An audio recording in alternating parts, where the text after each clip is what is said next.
Class 6 Chemistry Chapter 3 Matter.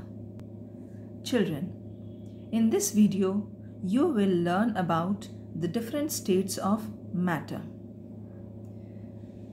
We all know that matter exists in three states, that is the solid, liquid and the gases.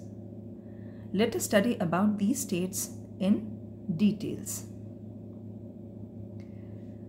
The solid state. A solid has a definite shape and a definite volume. Why?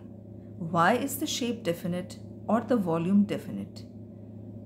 It is because the molecules in the solid state are packed very close to each other, which means that the intermolecular space is almost negligible, and the intermolecular force of attraction between the molecules in a solid are very strong. As you can see over here in this figure, it is a compact structure. So, all the molecules which are present over here, they are closely packed. That is, the intermolecular space is negligible. And since the molecules are attached to each other, it means that the force of attraction between the molecules is very strong.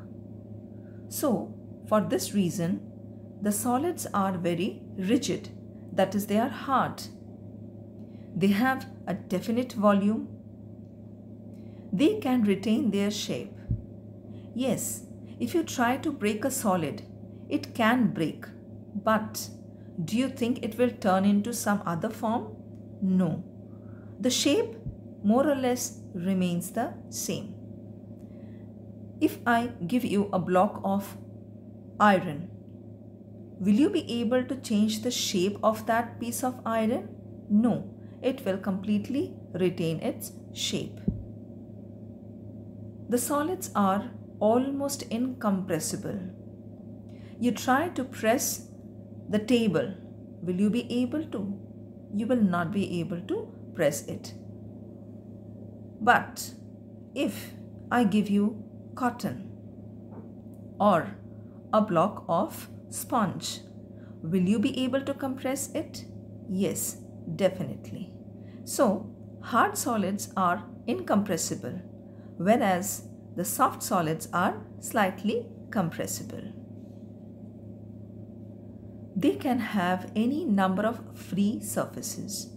So, the solids can have any number of free surfaces. Examples of solids are wood, stone, iron, diamond, gold, etc. Liquids. A liquid has a definite volume but no definite shape. The molecules in a liquid are not very closely packed. As you can see over here, the molecules are not so closely packed and they have some intermolecular space among them.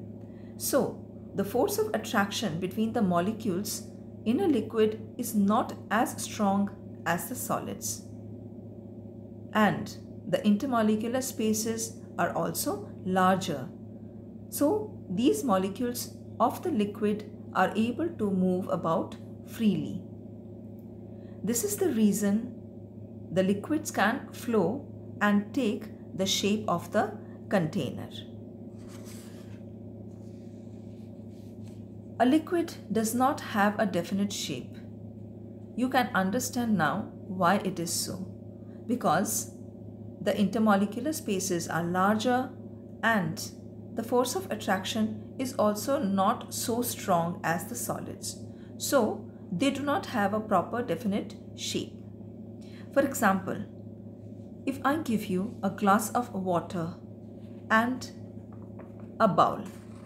Now, when the water is inside the glass, it is taking the shape of the glass. But when you pour it into the bowl, the liquid, that is water, will take the shape of the bowl. Since The liquids do not have any definite shape, so it takes the shape of the container into which you are keeping it. The liquids have definite volume. Here again, do you think the volume of the water will change if you are pouring it from a tumbler into a bowl? No, the volume will never change. It will remain the same. Only the shape will change into which container you are keeping it. Liquids can flow from higher to lower levels. That is, you can pour water from a certain level. But if you try to push the water up from the floor to a certain distance up, will you be able to do so? No. That is, liquids can always flow from a higher to a lower level. It cannot go from a lower level to a higher level. And the liquids have only one free surface. That is, the topmost part of the liquid, which is open, that is open to the atmosphere. So it has only one free surface. Gas. A gas has neither a definite shape nor a definite volume. The molecules in a gas are far apart, so the intermolecular force of attraction is very weak among the molecules. As a result, the gases neither have a fixed volume nor a fixed shape. Look at this figure. You can understand that the molecules are very far apart. That is, the intermolecular space is very large over here. So, the intermolecular force is very less, that is negligible. This is the reason the gases do not have a definite volume. They do not have any definite shape also. For example, air is present everywhere. Even if you keep an empty glass, we call it an empty glass. But do you think that the glass or the tumbler is empty? No, it is filled with air. You are putting air inside a balloon. So this air is going to fill up the space inside the balloon and take the shape of the balloon. If you are trying to put air inside a football, it will take the shape of the football. This shows that the gases do not have any definite shape, neither they have any definite volume. These gases can flow in any direction. You see the molecules over here. Do you think they are all flowing in one direction? No, they are all randomly moving around. That is, they have or they can flow in different directions. The gases can be compressed. Yes, since they do not have a definite volume, so a little amount of gas can take up a lot of space. So you can compress the gases. The gases exert equal pressure in all directions because the molecules of the gases, they are randomly moving in different directions. So they exert equal pressure in all directions. Now, random motion of particles. There are two motions that you will come across. The first is the Brownian movement. What do you understand by the Brownian movement? It is the zigzag motion of particles suspended in a medium. See, do you think that the molecules are stagnant always over here in a liquid or in a gas? No. Specifically in a gas, the particles are moving around, the molecules are moving around. But are they moving in any specific direction? No. As you can see this particle, it is just moving around in different direction. That is a zigzag motion. So, this is Brownian movement. Diffusion. What do you understand by diffusion? Since the particles of matter are in motion, so they mix with the particles of another kind through natural movement. Just look at this figure over here.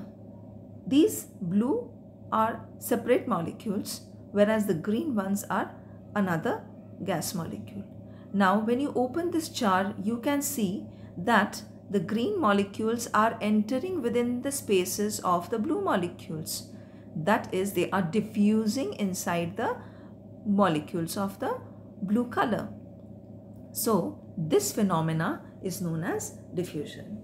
That is, mixing of two different or more than two different kinds of particles, and it is a natural movement. This phenomena is known as diffusion.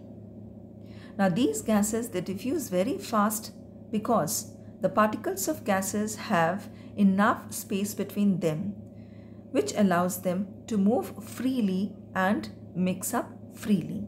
So diffusion in gases is very fast. The liquids diffuse slowly than the gases, but all the liquids, they do not intermix with one another. So the liquids which mix with each other are called miscible liquids, whereas the liquids which do not mix with each other are called immiscible liquids. For example, if I give you milk and water, do you think they are miscible? Yes, they are miscible because milk and water, they mix with each other. That is, they diffuse with each other. But if I give you water and oil, do you think that they will mix with each other? No, you can see them separately. So water and oil, both are liquid, but they are immiscible liquids. Solids are very rigid, that is hard. So they do not diffuse under normal conditions. So when temperature increases, the diffusion also increases. So children, we will understand about the other parts of effects of heat on matter in our other class.